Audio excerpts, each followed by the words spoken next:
L'actualité du développement au Sahel, du 8 au 14 juin 2020. Bonjour à tous, aujourd'hui nous allons parler du Mali, du Burkina Faso et du Tchad. C'est parti. L'actualité au Mali.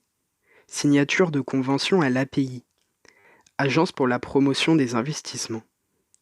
Le jeudi 11 juin 2020 a été signée la convention entre API, le Centre malien de la promotion de la propriété industrielle, et l'ONU Femmes. Cette cérémonie était présidée par le directeur de API, en présence d'autres partenaires. Cette signature a pour but d'accroître l'entrepreneuriat féminin au Mali en général, phase d'une durée de 2 ans, et dans la région de Mopti en particulier, phase d'une durée de 1 an. Il s'agit essentiellement d'un programme lancé avec des partenaires techniques et financiers, qui sont ONU Femmes ou INSDIF, ainsi qu'avec des structures de l'État. Ces différentes alliances doivent permettre d'aider les femmes à créer et développer leur entreprise. Il semble important d'expliquer que les femmes maliennes sont de nature entreprenante. 24% des femmes créent leur entreprise, le taux le plus élevé au monde selon le BAD. Paradoxalement, les femmes sont les plus touchées par la pauvreté. L'actualité au Burkina Faso. 12 juin, Journée mondiale contre le travail des enfants. En 2002, l'OIT, Organisation internationale du travail, a institué une journée dans le but d'alerter sur le travail des enfants dans le monde, phénomène privant les enfants de leur enfance, de leur potentiel et de leur dignité, et nuisant à leur scolarité, santé, développement physique et mental. Cette réalité est bien présente au Burkina Faso.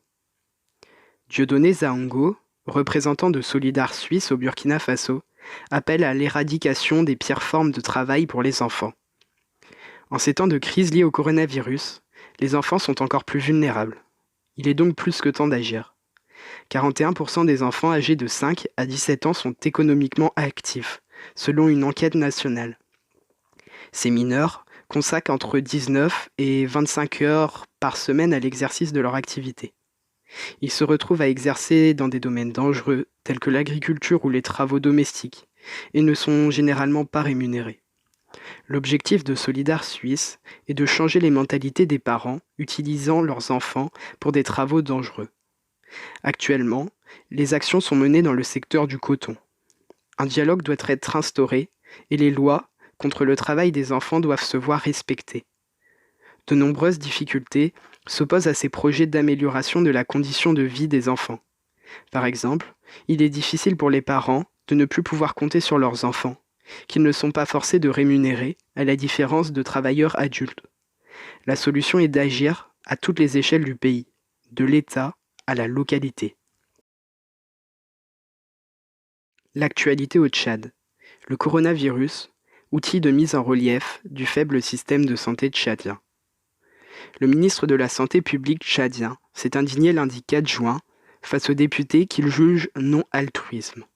Il regrette que les élus du peuple ne posent pas de questions pouvant aider à la lutte contre le coronavirus. Il a également précisé que le Tchad ne dispose que de très peu de moyens techniques sophistiqués pour répondre aux besoins de la crise sanitaire. Les tests ont par exemple pu être réalisés grâce aux dons de l'Allemagne. L'épidémie du SARS-CoV-2 confronte le Tchad à une dure réalité, son système de santé précaire et dépendant. Il semble tout de même important de souligner les initiatives et innovations des habitants. Des jeunes Tchadiens ont proposé des boxes de désinfection ou montré qu'ils étaient capables de créer des respirateurs au moyen d'imprimantes 3D. De belles initiatives. C'est la fin de cette vidéo. N'oublie surtout pas de t'abonner. Une petite fiche apparaît en haut à droite de l'écran. À très vite pour de nouvelles actualités sur le développement au Sahel.